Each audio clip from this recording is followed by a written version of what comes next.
All right, welcome back to my series on how to do large-scale real estate development. In the first couple parts of this series, I went over the entire process, an overview of all the functions you need to get good at to do large-scale real estate development, as well as how to find and recognize a good deal.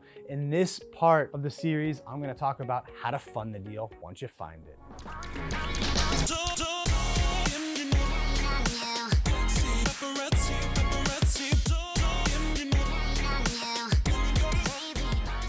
All right, so you found a good deal. You ran all the numbers and it looks great. Maybe you even got under contract.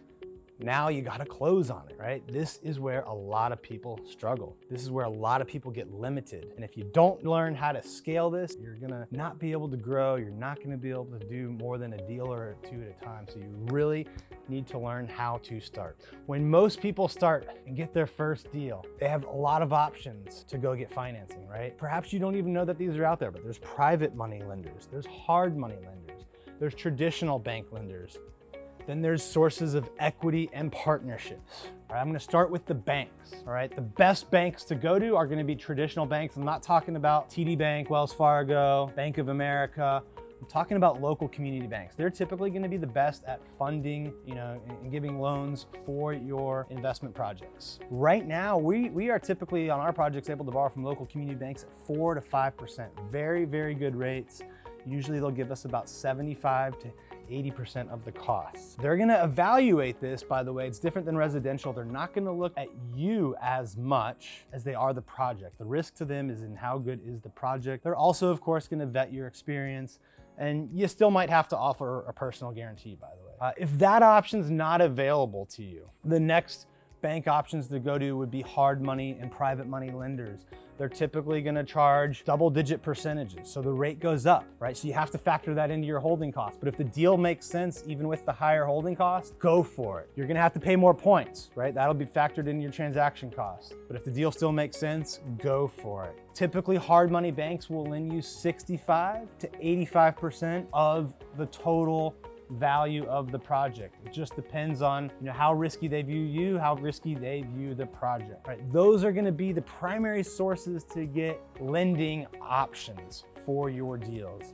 If you really want to supplement it and do more, you're going to have to either bring your own cash or get investor equity. The advantage of your own cash is it's simple. You get to keep more of the profits. Disadvantage is you're tying up capital, right? You can't use that for other stuff. Great options to start off in this arena are to go to friends and family. That's how we started, when we were doing 2 or 3 deals a year. We went to friends and family. We offered them 15% preferred returns, which means after the banks got paid, they got paid 15% on their money before we did. That's just one model. Some people do lower preferred returns and then a split of the profit. There's all sorts of ways you can do this. You have to figure out what works best for your model and your profit margins.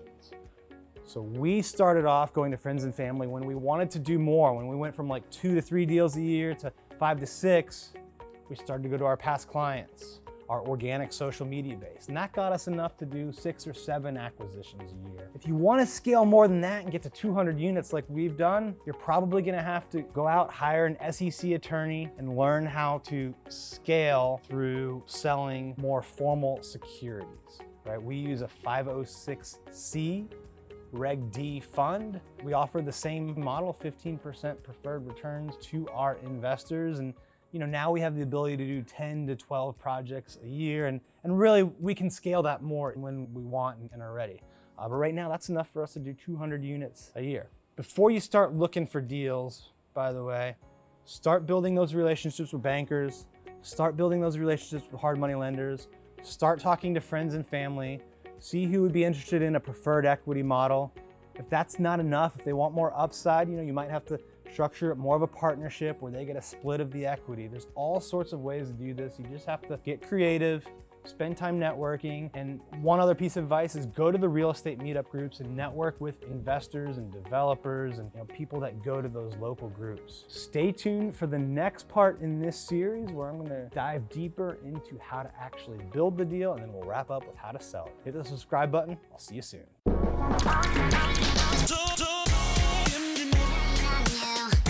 Separate